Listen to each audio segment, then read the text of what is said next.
Welcome to the Happy Mama Movement podcast. I'm Amy Taylor-Kabbaz.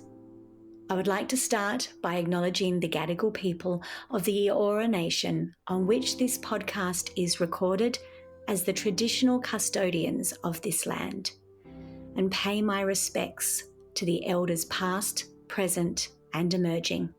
And as this podcast is dedicated to the wisdom and knowledge of motherhood, I would like to acknowledge the mothers of this land, the elders, their wisdom, their knowing, and my own elders and teachers.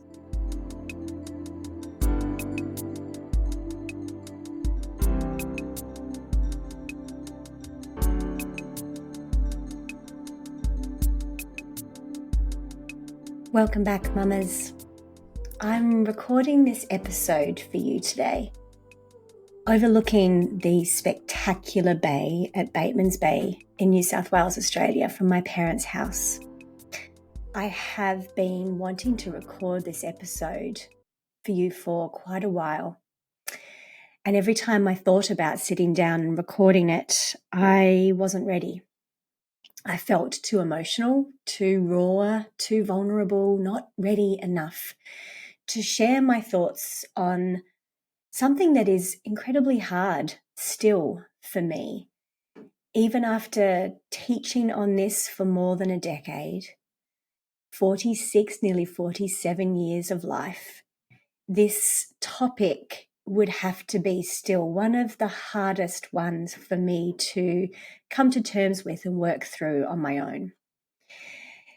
And so it is from this beautiful view, this beautiful space at my parents' house where I have no children, no dog, nobody else, just my mum and dad, that I have finally found the space to sit and record this for you. What I want to share with you is around the judgment we hold for ourselves, of ourselves, when we are not as productive or when we are not the person we think we should be, when we feel like we let others down or ourselves down, when we are not Superwoman. Now, if you've been here for a while, and I know many of you have listened to me for many years, you know the idea of no more Superwoman is something I've spoken about so many times. Like I said, I still find it incredibly hard to not push myself. I have, right from the very beginning of life, really held myself to a very high standard of what I am here to do, that each day needs to be productive, that I need to tick things off the list, that I am here to do something in this lifetime. And when I feel like I'm out of alignment with that or not living up to that, I really get hard on myself. And I have taught on this for years. I have literally sat at the feet of masters around masculine and feminine energy. I have done energy work, yoga training, mindfulness exercises. I've written the goddamn book on it. And yet it is still my greatest invitation for growth. Over the last few months, I have really needed to retreat. The last 3 years of my life have been the most profound crumbling of what I thought was true. Everything I had built my life on as an adult has in one way or another completely changed. My identity as a married woman, my identity as a productive journalist, a successful journalist and author, where I lived, what I believed in, what I thought my future would look like, what I thought every single thing that I was working towards crumbled. And in a lot of ways, that was really incredibly exciting, which is a strange thing to say, but there was a level of dissatisfaction that I didn't know was there until it started to crumble. And I thought, I get to redefine this. I get to redesign this. I get to choose again. What does love look like? What does relationships look like? Where do I want to live? How do I design my house? How do I parent as a single parent? I get to choose this. And then it continued to crumble and changed. One of my children was so incredibly unwell for a while there, and it will be an ongoing challenge for her for the rest of her life, and therefore an ongoing role for me.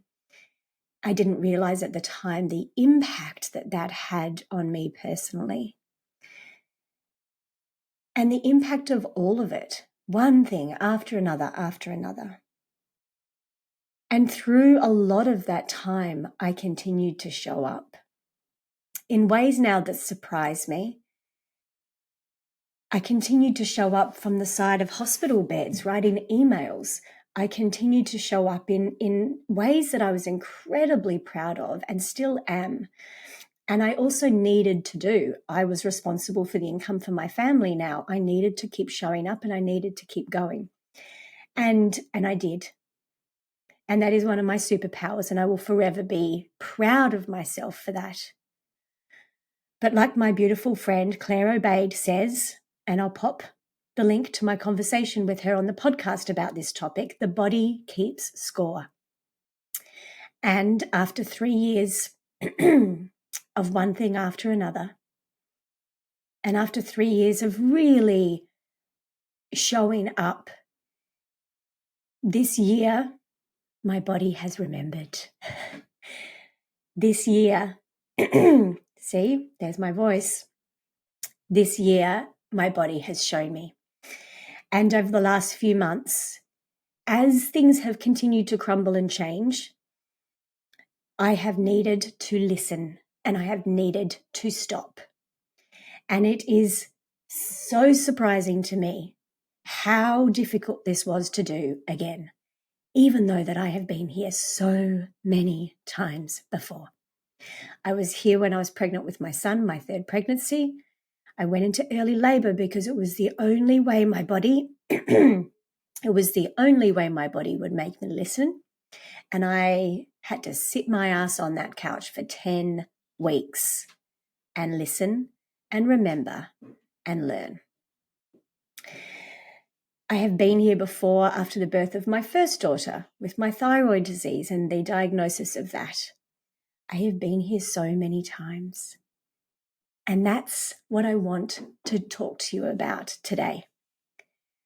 How we forgive ourselves for being in the same lesson again, and how we need to allow ourselves the retreat, the pulling back, the saying no. Over the last 6 months, I have completely pulled back from so many parts of my life. I have had friends deeply worried about where I went. I have had opportunities in my business that the old me 12 months ago would have jumped at and would now be flying with. And each and every time I've had to do it, it has felt so damn uncomfortable. Oh my gosh. I have had internal stories of I'm failing, I'm letting everybody down, my business will fail now. What am I going to do? What if I can't turn this around? And I've had to meet those fears with such kindness and trust. It is scary to step off the treadmill. It is scary to say, I'm sorry, I don't think I can. It is scary to not feel productive and proud when so much of your life has been built on being productive and proud. And it is incredibly hard to redefine what productive and proud looks like, because the truth is the most productive thing I could have done this year is retreat, is step back, is rest like I haven't rested since I was pregnant and had morning sickness and couldn't get off the couch.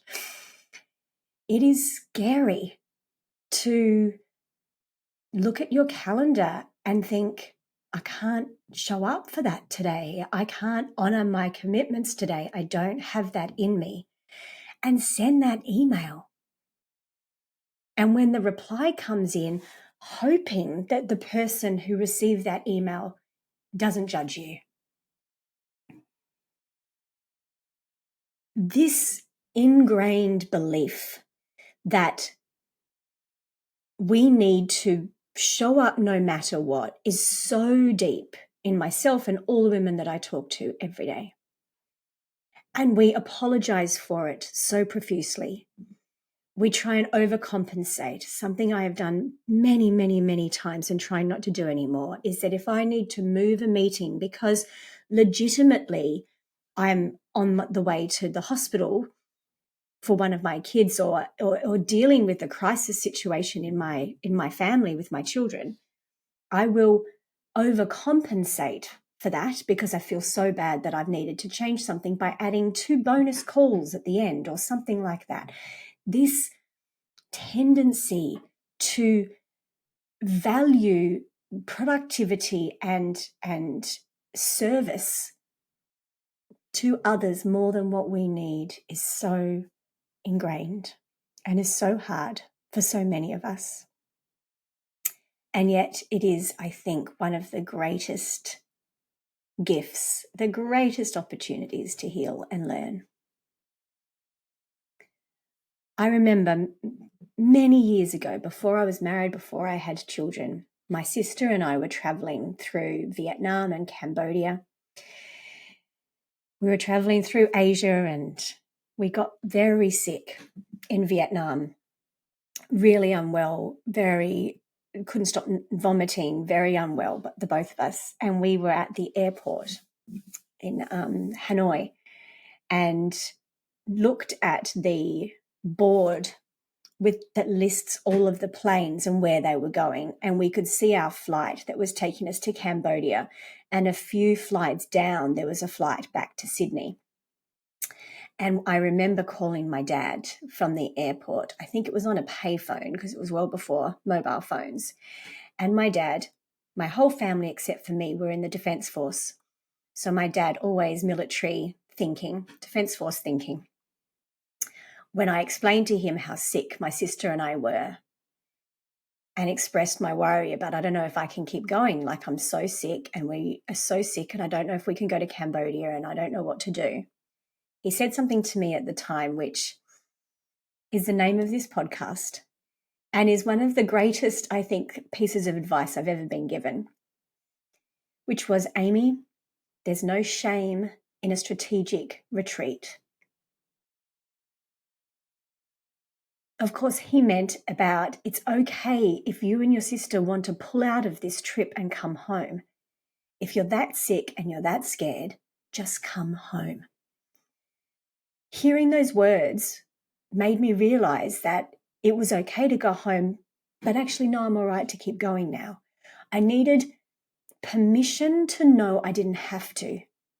I needed permission at that time to know there was a safe place, there was a safe way, there was another way. I didn't have to keep going. In the end, we were okay. We delayed the flight for 24 hours, got on the plane the next day and went to Cambodia and everything was okay. But in that moment, I learned something so powerful that I've been trying to remind myself of again this year. And I hope perhaps maybe this will become a little mantra that you can take with you. There's no shame in a strategic retreat. There's no shame in looking at the situation and saying, no, I can't. I'm going home. I need to look after myself. This isn't going to work for me. The feminine retreats. The feminine energy needs to return to herself, to her cave, to her women's circle, to her bed, to her place of healing, to her yoga mat, to her church, whatever that is.